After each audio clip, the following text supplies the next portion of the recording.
Oke, kita lanjutkan lagi. Tadi kita sudah sampai di pembahasan atau soal nomor 3 ya.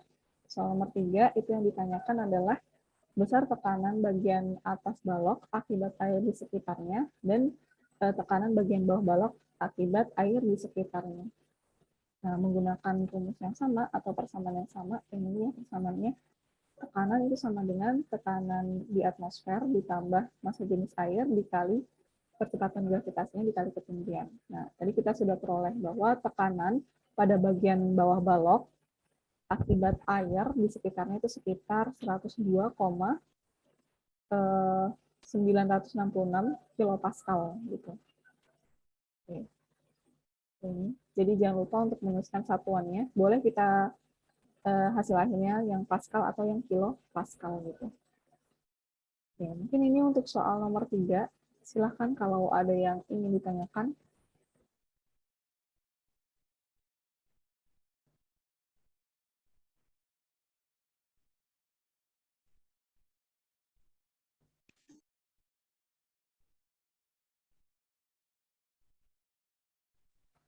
Kamu nanya, Iya. H bawah tadi itu kok bisa jadi 17 Kak? 5-nya itu kok dipakai juga? Oke. Nah, kenapa 5-nya dipakai? Berarti di sini kalau kita lihat ya dari bawahnya, dari gambar maksudnya. Nah, di sini kan dimensinya diketahui 12 cm, yang vertikal ya, 12 gitu. Kemudian si baloknya ini kan menggantung seperti ini ya. Bisa dibilang dia mengapung gitu, karena dia nggak terlalu terletak di dasar bagian bawah dari wadahnya ini gitu. Nah, kalau yang bagian atas, emang kita hanya hitung ketinggian yang dari balok permukaan atas ini sampai permukaan airnya. Kemudian kalau yang bagian bawah, itu kan apa ya, karena si balok ini terletaknya di apa yang mengapung gitu ya. Kemudian kita mau hitung gitu apa ya keseluruhannya gitu. Jadi kayak tetap ikut si 12 ditambah 5 cm gitu. Karena di sini baloknya juga ukurannya tuh dia ukurannya juga nggak terlalu besar gitu ya. Dan nggak memenuhi si tempatnya wadahnya ini, kemudian dia menggantung gitu. Jadi masih berpengaruh gitu kalau misalnya kita menghitung tekanan yang ada di bawahnya. Gitu. Kayak di soal nomor 2 tadi gitu. Jadi hanya itu dihitung ketinggian dari kolam kan tadi, ketinggian dari seluruhnya gitu. Walaupun di soal nomor 2 Baik. tadi, iya kan, 2 di tadi, yang 2B, kasus orang itu masuk, ada 2 orang itu masuk ke kolam, gitu kan. Masuk ke kolam, kemudian hanya H dari ketinggian kolamnya. Begitupun sama dengan ini. Ini baloknya yang dimasukin. Kalau kita mau hitung, hanya H dari 12 cm ditambah 5 cm. Gitu. Oke, yang lain gimana? Bisa untuk soal nomor 3? Bisa Kak. Ya, bisa ya sejauh ini. Bisa. Oke, good. Oke, baik. Kalau gitu kita lanjut lagi.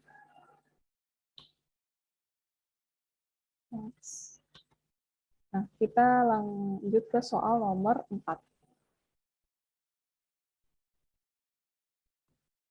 Di soal nomor 4, air yang mengalir melalui selang, ya, diperhatikan ya soalnya, air yang mengalir melalui selang taman berdiameter 6,74 cm gitu. Nah, ini berarti diameter dari apa? Diameter dari selangnya ya. Kalian tahu kan selang gitu, selang air.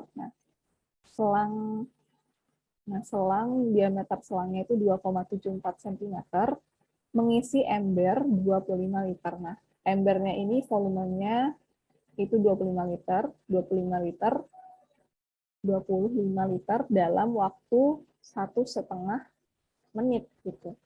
Oke. Oke, berarti ada ember volumenya 25 liter yang diisi air dengan menggunakan selang berdiameter 2,74 cm. Nah, untuk mengisi air di dalam ember ini sampai penuh ternyata membutuhkan waktu 1,5 menit gitu. Oke. Kemudian yang ditanyakan yang A, berapakah kecepatan air yang keluar dari ujung selang? Kemudian yang B, nozzle sekarang dipasang di ujung selang gitu. Jika diameter nozzle adalah sepertiga diameter selang, berapakah kecepatan air yang keluar dari nozzle gitu ya. Coba nanti dicari apa? Dicari ya, nozzle ini bentuknya kayak gimana di Google, search aja di Google, nozzle itu bentuknya kayak gimana. Oke, kemudian coba kita tuliskan diketahuinya dari soalnya gitu ya. Kita biasakan untuk menuliskan diketahui soalnya.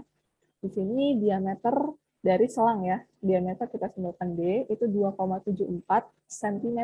Ini kita konversi ke dalam satuan meter. Jadi 2,74 kali 10 pangkat minus 2 meter. Kemudian ada waktu. Waktu itu T kecil ya, simbolnya. Waktunya 1,5 menit. Nah ini kita konversi ke dalam detik gitu. 1,5 dikali 60 detik. Kan 1 menit 60 detik ya. Berarti kalau kita konversi ke dalam detik dikali 60 detik. Itu 1,5 dikali 60 itu 90 detik. Berarti 1,5 menit atau 1,5 menit itu sama dengan 90 detik. Kemudian volumenya itu kan 25 liter volume ember tadi. Nah ini kita konversi ke dalam meter kubik gitu. Jadi 25 liter kali 10 pangkat minus 2. Kalau mau kita ubah ke dalam satuan meter kubik. Jadi kali 10 pangkat minus 3 ya meter kubik. Oke. Ini sudah kita tuliskan ya diketahui dari soalnya. Nah, di sini yang ditanyakan soal nomor 4 itu ada 2 gitu. Coba kita bahas satu persatu dulu ya. Dimulai dari yang A dulu nih, kecepatan air yang keluar dari ujung selang. Nah, yang A, kecepatan air yang keluar dari ujung selang. Di sini kita mau cari dulu luasnya, luas penampang selangnya. Jadi tahu kan ya selang gitu. Nah, karena selang itu kan bentuknya lingkaran ya, kalau yang kita tahu kan lingkaran. Nah, berarti di sini luasnya yaitu luas lingkaran, yaitu PR kuadrat. Gitu. Nah, tadi kan yang diketahui itu adalah diameter. Gitu. Nah, berarti kan kalau diameter, kalau ditanya jari-jari, berarti R itu kan sama dengan setengah D. Gitu. Setengah D kita kuadratkan, jadi seperempat D kuadrat. Gitu ya, jadi jangan bingung kenapa di sini ada seperempat D kuadrat. Kemudian dikali Pi, Pi-nya kita masukkan nilainya 3,14, dikali seperempat, kita masukkan si diameternya. Nilai diameternya itu 2,74 kali 10 pangkat minus 2 meter. Kemudian jangan lupa dikuadratkan. 2,74 kuadrat itu 7,5076 kali 10 pangkat minus 4. Nah, 3,14 dikali seperempat itu 0,785. Nah, ini kita kalikan ya. 0,785 dengan 7,5076 kita kalikan, kita dapatkan nilai luasnya itu 5 kali 10 pangkat minus 4 meter kuadrat. Gitu. Jangan lupa untuk menuliskan satuannya juga. Satuan luas itu meter kuadrat.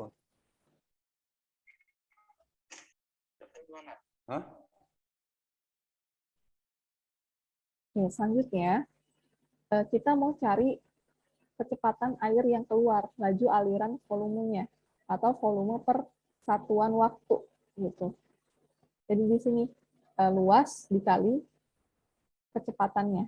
Jadi luas kali kecepatan atau volume per satuan waktu itu berarti 25 kali 10 pangkat minus 3 meter kubik. Ini kan volumenya per waktunya. Tadi kan diketahui untuk mengisi ember itu membutuhkan waktu 1,5 menit atau 90 detik. Jadi per 90 detik gitu. Sehingga di sini kita mau cari si kecepatannya ya atau kecepatan air yang keluar dari ujung selang atau V sama dengan 25 kali 10 pangkat minus 3 meter kubik per 90 second dibagi luasnya. Luasnya itu 5,89 kali 10 pangkat minus 4 meter kuadrat. Nah, 25 dibagi 90 ya, 0,278 kali 10 pangkat minus 3 dibagi 5,89 9 kali 10 pangkat minus 4. Nah, ini kita bagi 0,278 dibagi 5,89 itu 0,0472 kali 10 pangkat 1. Ini satuannya meter per detik ya, kecepatan gitu. Jangan sampai salah gitu satuannya, meter per detik. Kemarin dari tugas yang saya kerjakan, mahasiswa ya ada yang salah menuliskan satuannya. Udah tahu salah tapi tetap ditulis gitu. Oke. Berarti ini boleh kita, ini kita uraikan lagi ya, jadi 0,472 meter per detik. Gitu. Oke, ini untuk yang A, kecepatan air yang keluar dari ujung selang itu sebesar 0,472 meter per detik. Kemudian kita lanjut ke bagian yang B. Yang B, ketika nozzle itu dipasang, jadi si selang, pada selang ya, jadi selangnya itu memiliki sepertiga diameter selang sekarang. Nah, berapakah kecepatan yang keluar, air yang keluar dari nozzle-nya?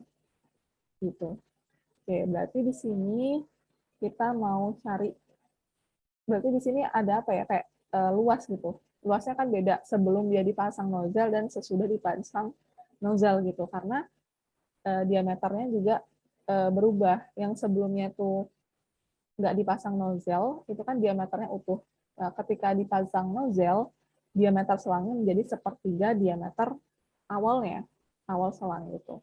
Nah, berarti di sini komponennya luas ya. Jadi A2, luas A2 banding A1 gitu, luas A1. Nah, kemudian luas, ini kan karena selang berbentuk lingkaran, berarti PR kuadrat ya, atau P dikali seperempat D kuadrat gitu. Ini karena yang kedua itu D2 kuadrat, kemudian untuk yang satu itu D1 kuadrat gitu. Oke, kemudian, mungkin masih ada yang bingung 21. Nah, kita sepakati yang 2 itu berarti saat selang sudah dipasang nozzle gitu ya. Kemudian yang satu ini berarti tandanya selang itu belum dipasang nozzle gitu. Oke. Kemudian ini pi dan seperempat bisa kita coret ya karena dia besaran yang nilainya sama gitu. Jadi bisa kita coret habis dibagi. Sekarang tinggal D2 kuadrat per D1 kuadrat gitu. Nah, tadi kan yang kedua itu kondisi selang saat sudah dipasang nozzle. Nah, pada saat dipasang nozzle, diameter si selang itu menjadi sepertiga diameter selang. Nah, jadi kita tulis sepertiga dikali diameter selang berapa? 2,74 cm gitu. Oke, jangan lupa dikuadratkan, kemudian dibagi diameter 1. 1 ini kondisi selang sebelum dipasang nozzle. Diameternya berapa? 2,74 cm. Oke, kemudian dikuadratkan ya ini. Gitu.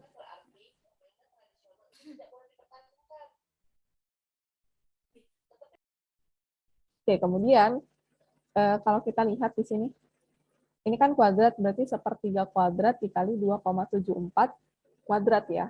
Nah, ini nggak perlu kita hitung nih 2,74 kuadrat berapa. Karena ini sama ya, di atas penyebut dan pembilangnya sama, jadi bisa kita coret gitu, karena nilainya sama. Nah, sekarang tinggal A2 per A1 sama dengan sepertiga kuadrat gitu ya. Oke, berarti di sini kita uraikan sepertiga kuadrat itu 1/9 ya. Jadi A2 per A1 sama dengan 1/9. Kalau udah kayak gini, kita kali silang. A2 dikali 9 sama dengan 9 A2. Nah, kemudian sama dengan A1 dikali 1 gitu. Ya, oke. Kayak gini penulisannya A1 kali A1. Nah, kita mau cari luas dari selang ketika dia sudah dipasang nozzle atau A2-nya. Itu sama dengan 1 dibagi 9 atau 1/9 A1. Gini. Oke, kita sudah punya ya luas dari selang ketika sudah dipasang nozzle itu 1/9 dari luas selangnya sebelum dipasang nozzle. Oke, kemudian kita menggunakan persamaan kontinuitas di sini. Ini persamaan kontinuitas A2 dikali V2 itu sama dengan A1 dikali V1. Jadi luas selang setelah dipasang nozzle dikali kecepatan selangnya, kecepatan aliran airnya ya setelah dipasang nozzle itu sama dengan luas sebelum dipasang nozzle selangnya, kemudian dikali kecepatan aliran dari airnya pada selang sebelum dipasang nozzle. Gitu. Dipahami konsepnya. Dipahami konsepnya.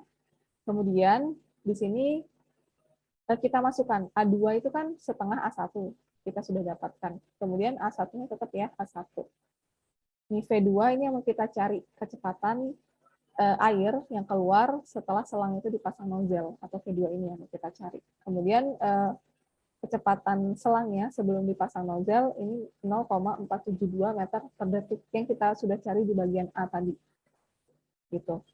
Oke, ini sama-sama kedua ruas ada A1. Berarti kita bisa coret ya. Habis. Nah, sekarang V2 itu sama dengan 9 dikali 0,472 meter per detik. Kita mau cari V2-nya, berarti 9-nya dikali kali silang di sini. Nah, 9 kali 0,472 yaitu 4,248 meter per detik. Ini kecepatan selang saat diberi nozzle nih, atau V2-nya itu 4,248 meter per detik. Gitu. Ya, ini untuk soal nomor 4 ya, pembahasan dari soal nomor 4. Silahkan kalau ada yang ingin tanyakan dari yang bagian A tadi atau yang B ini.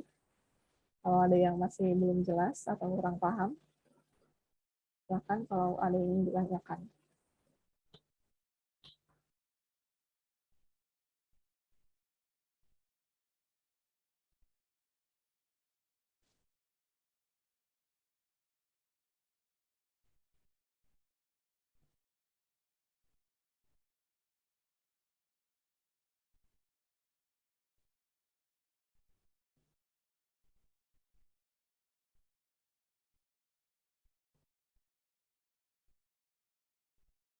Gimana? Sejauh ini bisa untuk soal nomor 4? Bisa, Kak.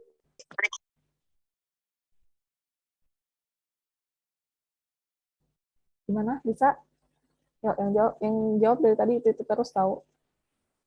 Yang lain gimana? Bisa atau enggak?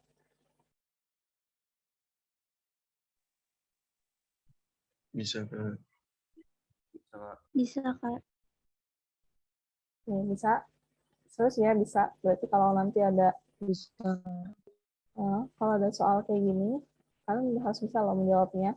Ya, bisa untuk menjawabnya. Kemudian mungkin apa ya, kalau kita koreksi lagi ya, dari soal ini harus lebih analisa sih, bisa menganalisa soalnya gitu dengan cermat ya, sehingga kita dan pahami kasusnya gitu dengan baik, sehingga kita bisa dapat nih feeling untuk mengerjakannya gitu. Kemudian di sini resikonya hanya di salah ngitung juga gitu, bisa disalah ngitung. Jadi perlu ketelitian untuk menghitungnya gitu ya. Ini kemudian jangan lupa untuk menuliskan satuannya juga. Nah, jadi kalau biar supaya ingat nih, satuannya itu apa, dimasukkan. Nggak apa-apa ikut dimasukin aja. Pada saat kita mau masukin nilai komponennya, kita masukin tuh satuannya juga. Itu kan nanti lama-lama apal ya. Bisa apal sendiri tuh, karena kita sudah sering menuliskan satuannya, sering berinteraksi lah dengan apa ya, menuliskan satuannya gitu. Ya, hanya sekadar membacanya doang, kita juga punya apa interaksi menulis gitu kan. Jadi bisa menambah daya ingat kita, ini satuannya apa gitu. Jadi itu saya kenapa ngomong kayak gini, melihat dari tugas mahasiswa gitu. Ada yang masih belum, ternyata masih banyak yang masih salah gitu menuliskan satuan. Gitu. Ya, mungkin itu untuk soal nomor 4. Kalau sudah bisa dan belum ada yang ingin ditanyakan, kita lanjut ke soal nomor 5. Nah, untuk soal nomor 5, diperhatikan ya di sini ini agak apa ya, perlu analisa yang baik gitu, bagaimana kita melihat kasusnya. Kemudian perhitungannya juga cukup panjang, jadi jangan sampai terselip ya di sini. Coba kita perhatikan soalnya dulu nih.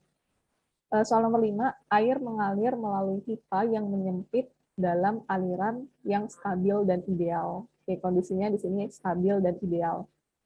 Pada titik bawah yang ditunjukkan, pada gambar di samping gitu. Nah, tekanannya 1,75 kali 10 pangkat 4 Pascal, dan diameter pipa adalah 6 cm. Oke, kita baca dulu ya deskripsi soalnya. Di titik lain, Y sama dengan 0,25 meter lebih tinggi. Tekanannya P2 sama dengan 1,2 kali 10 pangkat 4 Pascal. Dan diameter pipa 3 cm. Oke. Oke, itu deskripsi dari soalnya. Coba kita lihat dari gambarnya ya. Dari gambar sistemnya. Di sini biar lebih paham.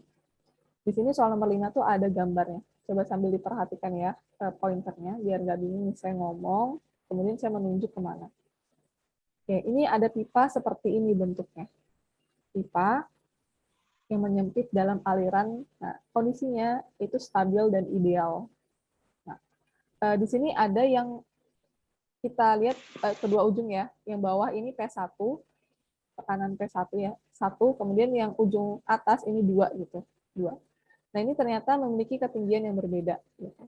Nah, pada saat di ujung yang kedua atau yang P2 ini, dia kan agak tinggi ya posisinya.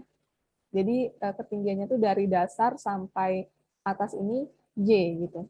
Y atau ini diketahui ya di soal 0,25 meter tingginya Y. Nah, ini untuk yang ujung 2 ini ketinggiannya 0,25. Nah, berarti ketinggian yang di ujung satunya atau yang bawah ini atau P1 ini ketinggiannya berapa? Sudah pasti 0 ya, 0 meter gitu. 0 meter untuk yang ujung satu ini ketinggiannya. Kemudian di sini diketahui juga tekanan dari P1 dan P2 yang sudah diketahui di soalnya. Gitu.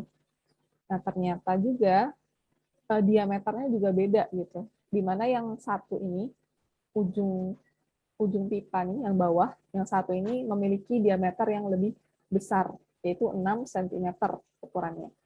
Kemudian diameter yang di ujung pipa 2 ya, itu ukurannya lebih kecil, berarti diameternya 3 cm gitu. Ini lebih kecil sehingga diameternya 3 cm ini diketahui dari soal. Oke, itu. Nah, kalau sudah kita lihat nih sistemnya seperti apa, kita coba menuliskan diketahui dari soalnya ya untuk memudahkan kita mengerjakannya.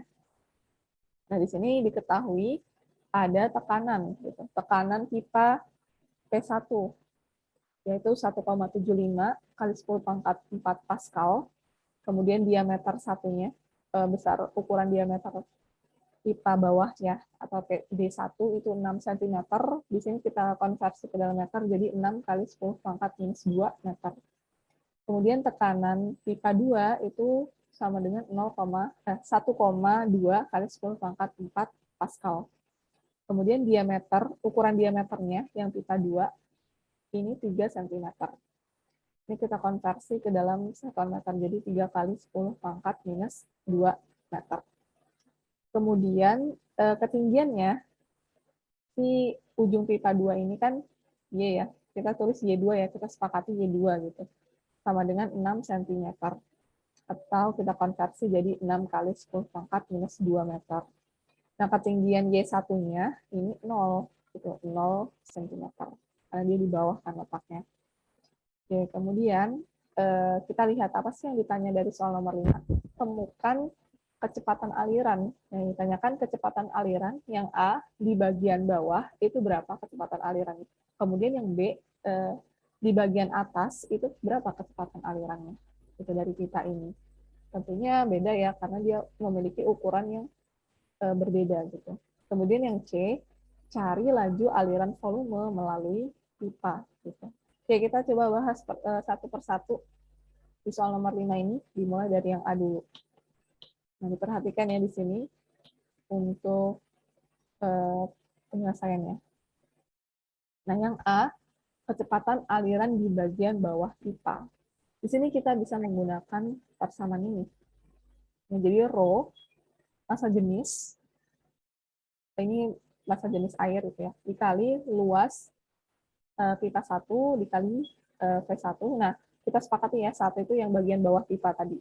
Kemudian sama dengan rho dikali A2, luas 2, luas pipa 2 dikali kecepatan aliran pipa 2. Gitu. 2 itu yang pipa bagian atas. Gitu ya. Kemudian di sini rho-nya kan sama ya nilainya, jadi bisa kita coret karena di kedua ruas ada. Gitu. Berarti sekarang kita tinggal meninjau luas sama kecepatannya. Nah, pipa tadi ujungnya itu kan berbentuk lingkaran. Berarti luas di sini adalah luas lingkaran. Luas lingkaran itu apa? PR kuadrat. Gitu. Jadi kalau kita uraikan, luas A1 itu PR1 kuadrat dikali V1 sama dengan luas 2 itu PR2 kuadrat dikali V2. Nah, kalau kita lihat di sini ada pi ya, pi juga nilainya sama 3,14 gitu. Dan kedua ruas ada pi, jadi bisa kita coret. Hilangnya habis gitu. Nah, sekarang kita uraikan lagi. Ini kan R itu jari-jari. Nah, sedangkan yang diketahui di soal itu diameter. Nah, jari-jari itu kan setengah diameter ya. Kemudian kita kuadratkan setengah D tadi. Jadi 1/4 D kuadrat gitu. Oke, sama ya di kedua ruas. Jadi nggak bingung. Kemudian 1/4 ini kan juga nilainya sama. Kedua ruas ada 1/4, jadi bisa kita coret habis. Tinggal sekarang D1 kuadrat dikali V1 sama dengan D2 kuadrat dikali V2. Nah, karena ukuran pipa atas dan bawah itu beda, si diameternya, jadi ini nggak bisa kita coret, kita masukkan nilainya. D1, diameter pipa 1 itu 6 cm, kemudian dikuadratkan kali V1 sama dengan diameter pipa yang atas ya, itu 3 cm diameternya, dikali V2. Ini kita kuadratkan. 6 kuadrat berapa? 36 cm kuadrat kali V1 sama dengan 3 kuadrat itu 9 cm kuadrat dikali V2. Yang mau kita cari adalah kecepatan alir di bagian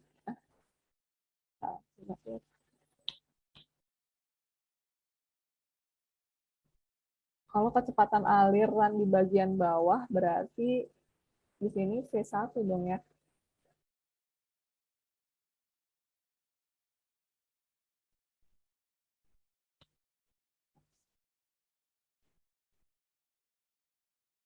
Oh, ini kita cari dulu bagian atas berarti ya. Ini bagian atas.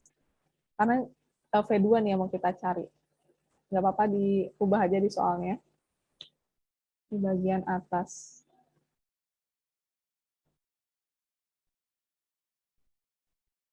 Oke, atas. Nanti kalian coba perbaiki ya di catatannya. Karena kan kita udah sepakati nih. Yang 2 itu yang atas, yang 1 itu yang bawah. Gitu. Berarti di sini V2 itu sama dengan 36 cm kuadrat dibagi 9 cm kuadrat dikali V1 gitu ya. 36 dibagi 9 itu kan 4 cm-nya bisa kita coret. Tinggal sekarang V2 itu sama dengan 4 V1 gitu. Nah, gitu. Ini berarti yang B dulu kita cari ya. B itu kecepatan alir di bagian bawah. Di bagian atas, itu bagian atas. Kemudian yang A sekarang enggak ding. Oh, enggak. Benar. Jadi tahapannya ini kita dulu cari yang kecepatan alir di bagian bawah ya. Kita dapat nih si V2-nya itu kan sama dengan 4 V1 gitu.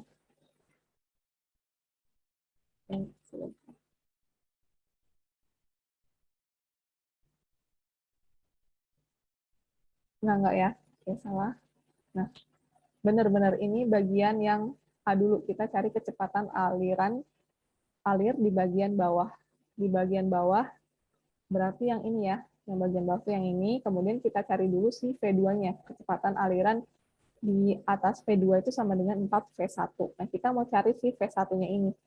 Nah, next. Berarti di sini untuk aliran ideal, kita persamanya ini. Jadi V1 ditambah rho dikali G kali Y1 ditambah setengah rho V1. Ini untuk yang pipa bawah nih. Sama dengan, ini persamanya sama yang sebelahnya ini. Tapi ini yang kedua, pipa yang bagian atas gitu.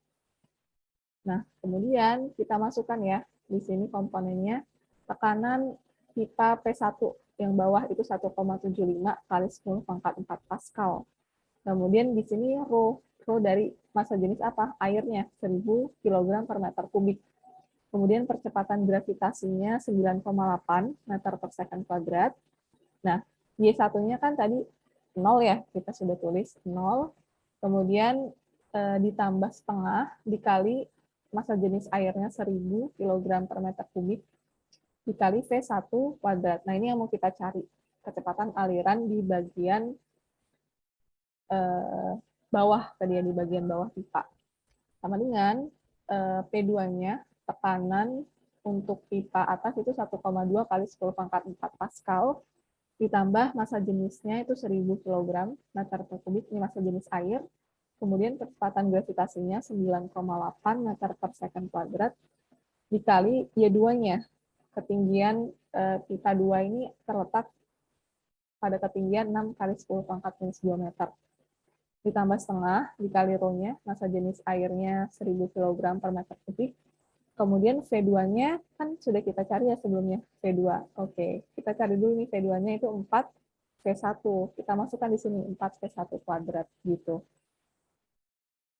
Oke, kemudian ini 0 dikali berapapun hasilnya 0 ya. Kemudian 1000 kali setengah itu 500 V1 kuadrat.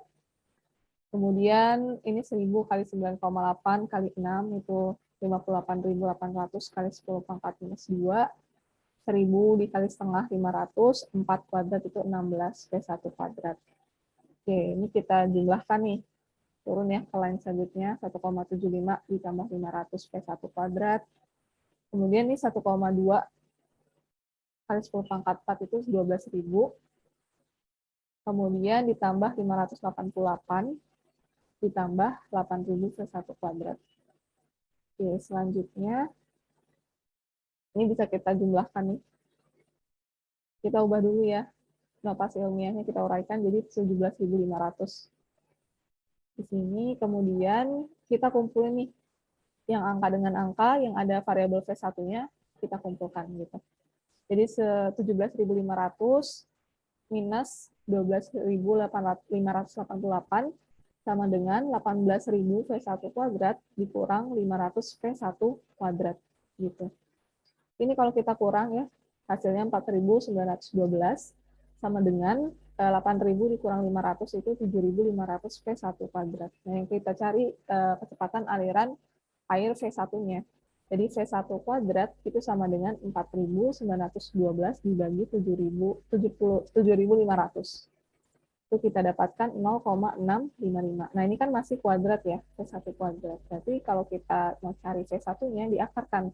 V1 sama dengan akar 0,655. Gitu. Akar dari 0,655 berapa? 0,809 meter per detik. Nah, ini nilai kecepatan aliran air pada pipa bagian bawah. 0,809 meter per detik. Oke, kalau gitu, ini untuk yang A, kita next bagian B. Nah, sehingga kita, kalau bagian B kita masukkan aja. Kan tadi kita sudah punya ya, ini V2 itu sama dengan 4 V1 gitu. Berarti kalau kita mau cari kecepatan aliran bagian atas atau V2-nya, tinggal kita masukkan aja nilai V1-nya. Kan sudah kita cari tadi. Berarti V1-nya kita masukkan 0,809 meter per detik. Ini kita kali 4. Hasilnya 3,236. 3,236 meter per detik. Kecepatan aliran pada pipa atas. Oke, kemudian ini ya, untuk yang B. Kalau kita udah dapat yang A, kita pasti bisa mengerjakan B. Gitu. Jadi saling keterkaitan. Biasanya kalau soal yang beranak kayak gini, saling berkaitan gitu. Kita harus bisa menyelesaikan dulu yang bagian atasnya atau yang sebelumnya, baru bisa mengerjakan bagian yang selanjutnya gitu. Oke, kemudian jangan lupa untuk menuliskan satuan dari hasil satuannya gitu, dari hasilnya. Minimal di hasil akhirnya, tulis satuannya. Oke, kalau gitu kita lanjut ke yang C sekarang. Yang C itu yang ditanya laju aliran volume melalui pipa. Ya, laju aliran volume melalui pipa. Berarti di sini luas dikali kecepatannya ya. Laju aliran volume melalui pipa. Nah, luasnya kan luas lingkaran. Karena pipanya itu berbentuk lingkaran, jadi luas lingkaran pi r kuadrat dikali kecepatannya. Gitu. V1. Nah, di sini kita ambil yang satu ya, bagian bawah pipa gitu. Karena dia mulai, apa ya, alirnya itu air itu mengalir dari si pipa bagian bawah, atau yang satu itu. Gitu. Makanya kita di sini pakai yang satu. Kemudian pi dikali jari-jarinya. Jari-jari itu kan setengah diameter ya, setengah diameter. Kemudian dikuadratkan kali V1. Jadi kalau kita kuadratkan berarti 1/4 D kuadrat. Pi-nya 3,14. Oke, 3,14 dikali 1/4, kita masukkan diameter pita satunya, itu 6 kali 10 pangkat minus 2 kuadrat. Kemudian dikali V1-nya, itu 0,809 meter per detik. Oke, kita kalikan semua. Jadi 3,14 dikali 1/4 dikali 36 dikali 0,809. Nah, di sini kita dapatkan nilainya 22,86 meter kubik per second atau per detik. Gitu. Jadi laju aliran volume, ini persamaannya ya. Kita dapat 22,86 meter kubik per second. Gitu. Ini dalam satuan volume nih, meter kubik. Gitu. Ini untuk soal nomor 5. Silahkan kalau ada yang ingin ditanyakan ya untuk pembahasan dari soal nomor 5. Dari bagian yang A tadi, kemudian yang bagian B, dan yang C. Kalau ada yang masih belum jelas atau kurang paham, coba bisa ditanyakan aja.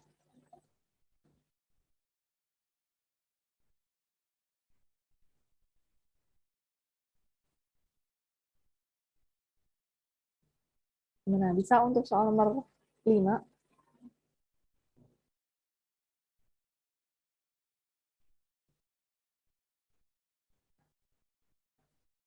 Gimana nih soal nomor Bisa, 5? Bisa Kak. nggak? Yang lain gimana? Coba aktif. Saya bertanya loh ini. Bisa.